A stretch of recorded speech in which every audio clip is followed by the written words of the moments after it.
Hey guys, on today's video, I'm teach you how to set this up outside. Now there's various ways to set this up. So if you want to run Ethernet cable throughout your house, the most common thing people do is go ahead and use the cable.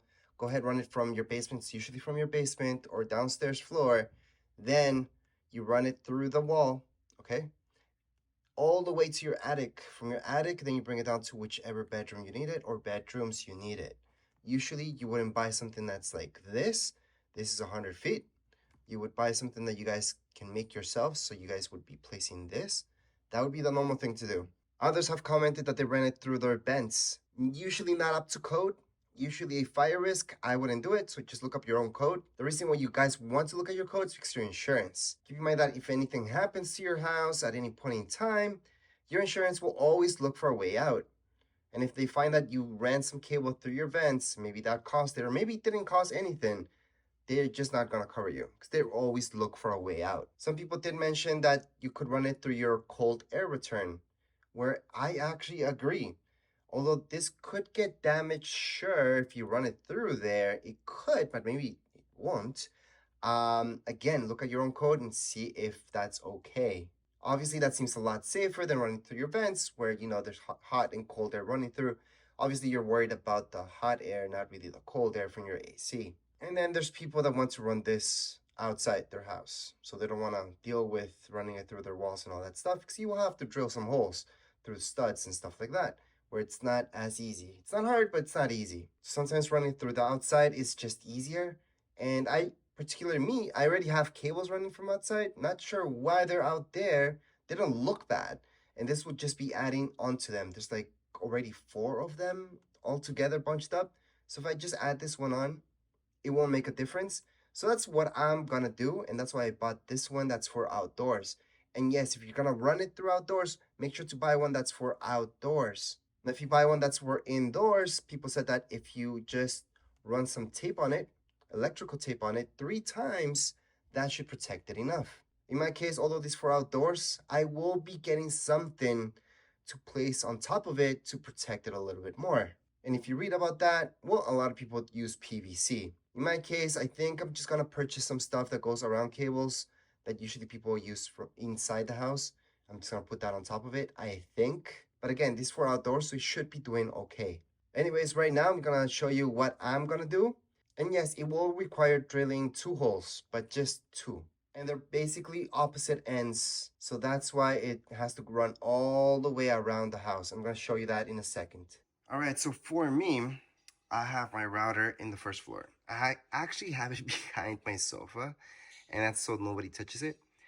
Not the best place, I know. But that's my modem router, same thing. And it comes from here, that connection. So the Ethernet cable will be connected here. So what I'm gonna do, and I could place this downstairs in the basement. It's not gonna make a difference really, because I already have holes there that go down to the basement because we had it in the basement before. So what I'm gonna do is gonna check out where I can actually go on and run the Ethernet cable because it's gonna go to the outside. So what I wanna check out is if I'm gonna drill close to here or close to where. And I wanna see if it's okay. Like I have to go outside and see if anything's getting in the way. Now technically it shouldn't, so I should go throughout wherever this is going. So that way I know it's safe. There's brick outside, so you do need a bit that goes and can make a hole through brick. Those are usually special bits. But first we have to check out where exactly we're gonna run the cables through. All right, so I'm outside my house, and what I can see is that this is the cable that goes directly inside towards where my Ethernet is. So not my Ethernet, where my modem is. So this connected and then to the little box, and then that runs there. Anyways, this is the hole. So what I could do is just make one lower, so that way my Ethernet is close to it, and that way I'm just gonna run that cable throughout the outside. Or I can make it even lower because technically I'm gonna run this downwards. I'm gonna attach it here with this zip ties because there's already stuff here. That's the good thing in my end. That's why I told you guys I already have cables running from the outside. They don't particularly look bad. These are my outside. Yes, it doesn't look great, it doesn't look bad. It's on the side of my house. Nobody really sees this that much, just us really. So zip tying one more cable will not make a difference. So I'm gonna zip tie it over there. So that's the plan. Right now I'm just gonna drill a hole around here from the outside in, because I already know what's inside. So that's why it's good to look at the inside and out. We're gonna get a drill bit, and here we go. Now here's the drill bit that I'm gonna use for masonry. Make sure to get one that's actually for masonry. The other ones just will not work. Just using this. Here's the cable, and here we go.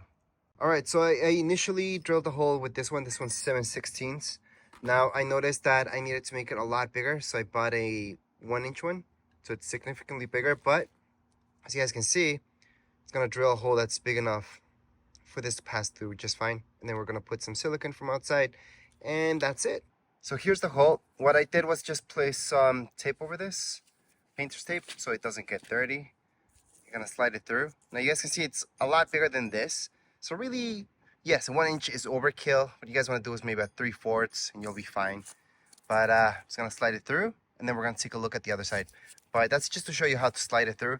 Right now we have to take a look at the other side. And before we go to the other side, we're just gonna put a drill bit that's a lot bigger. So this will go through the drywall, and we're gonna do it from the outside. All right, so as I was doing this, I noticed that wood started coming out. So it did hit a stud.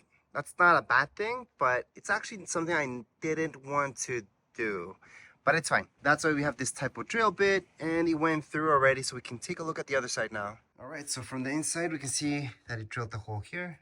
It went right through. It's not gonna need this hole because the drill bit did go through here. So we do have to clean this up, and then later on, we can clean it up really well. But there we go. There's our hole. And we're gonna run the cable through here. It's gonna slide in really easily. So as mentioned, we're just sliding the cable through, and then we're just gonna start zip tying it towards this thing. So right now with zip ties, we're just gonna place all these. That's how the cable looks through the hole. We have to place a lot of zip ties to keep this nice and tight. And later on, right now it's not summer anymore, but if it was summer, this would get a little bit softer. It'll be kind of easier to mold. Right now, we're just gonna have to use a lot of zip ties, and then we can cut these ends off, and then it's gonna look a little bit more sleek. So I just want to show you this. If you guys didn't already have cables outside your house, you'd have to do this setup. So you guys would have to drill holes, put this type of screw that's for masonry, by the way, or concrete, then attach it like so. Even then, you need zip ties anyways, and you have to keep it as close as possible. And then later on, you guys can adjust more, put even more zip ties if you need to. All right, so the next part for me is getting up there and drilling a hole. Now, that's because I had a hole there before. However, you guys, if you don't have one, I would drill starting from the inside out. So go inside your house, second floor, drill the hole out, and that way you guys can just put the cable through. So there's an old cable here from before. I'm just gonna zip tie it to this one and just bring up the cable, the Ethernet cable up there, and then just drill the hole again. All right, so although I had a previous hole somewhere here, for some reason it didn't go through, so I made a new one. The new one I had to make from inside out. It's easier just because I only have to use the one drill bit, which is the one that you guys saw, the really long one. So again, it's a really big hole, so we're gonna have to go ahead and fix that up. We're just gonna place this here on the sides, run it to the computer, and we are done. That's it for the setup. Now it does help you to have somebody inside so they can grab the cable. It's not as easy sometimes. So I didn't really have anything with me. So here's the bit, and I just zip tied it to this, and then the person inside just dragged it inside, and that's it. That's how I did it. Obviously, there's easier ways, but this is just what I had at the moment, so that's how we did it. But anyways, like I said, that's it for this video. If you guys have any questions, comments, you guys can write down here in the comments area. Don't forget to subscribe and like. Thank you.